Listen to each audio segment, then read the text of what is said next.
Five bar D. Common question: do you watch the ball? Do you watch the man? Do you base it on the player? Obviously, I imagine you say all of it, a bit of everything. But when I speak to Joe Hamilton always says to me he doesn't really watch the ball. He just looks at the holes that he could be leaving and decides which one he's going to leave at which time, and tries to make them mess up rather than try to block them. Yeah.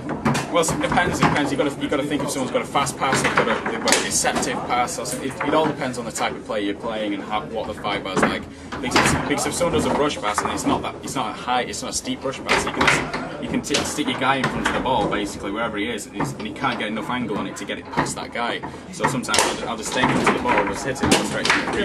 On Garlando, that's big because not many people can do a steep rush pass on Garlando simply because it's very slippy. So you just keep your toes on. So just move the ball slowly, like pretend you're rushing it. You just keep your toes out, narrow down the angle. It's like a penalty if the goalkeeper comes off the line. There's less of an angle to do it, so you've got to really be accurate when you do it. Most of the time they don't miss it. But if they've got a really good one, you got to. It's just guessing really. And so so that's the brush ups. And what about stick? How does anybody try and block Tony Spreadman? Nobody does. Okay, that's a fantastic answer. But with stick passing in general, do you change your mindset? Do you have to try and be in different holes? Is the timing much different? The way you feel about it? Yeah. It's just, what I do when I'm setting for a stick, I'll look where their guy is and think, can I get to that hole before he can? He might be there, and I think I can still get to the wall faster than him, even if he races. Or if he's in the lane, he might think he's in the lane, and he's probably going to bail to the wall. And even if he's in the lane, he can still think, oh, there's still a gap there, I can still get the lane pass. He's not going to move into that hole, so he's more likely to go to the wall. So if you go lane, he's not going to block it, because he already thinks he's there. Yeah. So that's my thought process anyway. It's different. I'll open it up to the floor. Anybody got any questions? We've only got time for 2 or 3, so anyone got any questions, throw it in. If you're new to the game, what should you practice? Brush pass, pull shots, and snakes, basically. Always practice the mixture of both snake and pull shot, because then if you're like a one-dimensional player, so you start playing, you start to go snake, then you play singles, you get to the back and you do what you want to do. So if you learn the technique for a good pull shot at the beginning, then you'll always have a better chance of doing better in singles, I would say, simply because you feel more comfortable with the ball rather than just doing a simple brush pass and a snake. It's harder. If you learn at the beginning good techniques with closed-handed shots, like lots of squeeze shots, pull kicks, push kicks, pull shots, everything like that, I'd advise learning that first, then go to the snake shot. A lot easier than the other way around.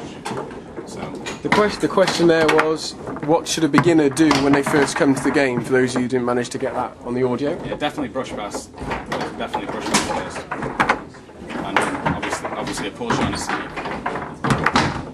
Snake shot, because on Garlando, it might not be as easy on here, but on Garlando tables you can score snakes with even a rookie snake and drill a good goal. Simply because the goal is really big and it's a really light table. So a snake shot's definitely to learn on Garlando, definitely. But try and learn 2-bar shots as well at the beginning, definitely. Can you show us a couple of 2-bar shots of the 2-bar series, Rob? Yeah. Just a few, just good for the video. Anyone struggle to hit one they would? Well, anyone struggle on certain option from the back they'd like to know how to hit better? How to read it or anything like that? I personally think it's really hard to hit a long square pull, but I imagine a lot of people find that. But what's your tips for hitting a long square pull, right? Practice it. I don't know, a long square one, it's just a bit hit and miss. That apparently was hit and miss, I'm not so sure. Well, it depends, it's hard. First of all, you've got to learn a normal one. Like I said, you don't really need a long square one just to score, basically, because it's got 3-4 different holes where you can work. If you set the ball up on the wall, especially in singles, okay, most people's defence is going to be like that, okay, and they'll be moving here, sometimes they'll come like that, etc. The gap I'm looking for straight away is the short slice. I'm not looking for the hardest one, I'm looking for the easiest shot to score, basically. So if I've got the ball here, I'm keying on this man, I'm looking for a gap between these two, between this gap, or if he comes in, this gap. I'm going to work that. So he can't cover both really. It's either the slice or the square shots. Okay. So like I said, that's what I'm looking for. I'm not really, when I set the ball from the wall, I'm not really going to blast a long pull because most likely you could race it or it's not really going to score. So for the easy options, definitely. I think that's an interesting point. Even though you can hit the hardest shots in the world, you're still looking to hit the easiest ones because that's what wins your games. Exactly. You want to do what's going to win your games. Definitely not what's going to look best to the crowd. No, is any shots? What? I don't know. Anything?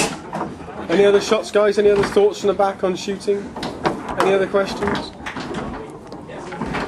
Anybody? No. Anything else, Rob? You feel you'd like to show us? No. I've got actually one question. As for Tornado, you know, because of the construction of the table, you can play like, you know, pinball actually. Yeah. Do you often do that? And if so, how, you know, what kind of shots you do? When you're playing fast? Yeah. Just playing fast? I mean, like, you know, those, you know, bumping against the walls and stuff like that. Alright, so it's like slingshots and stuff like that. I mean, like, you know, instead of trying to hit directly to you know, the goal, just try to hit the wall first. Oh right, okay, yeah, safe clears. Like I said, if someone's got a really good zone in singles, and lots of times when you shoot, they'll end up with the ball, like hit the 5-bar goal to the 3-bar. You're not clearing much. You want to think of different options, because if there's no holes in the zone, it's a good option as always to try and hit it down the wall and catch a 3-bar, definitely, because it's like an option what breaks their zone and gets them worrying about it, what might open up holes in the future.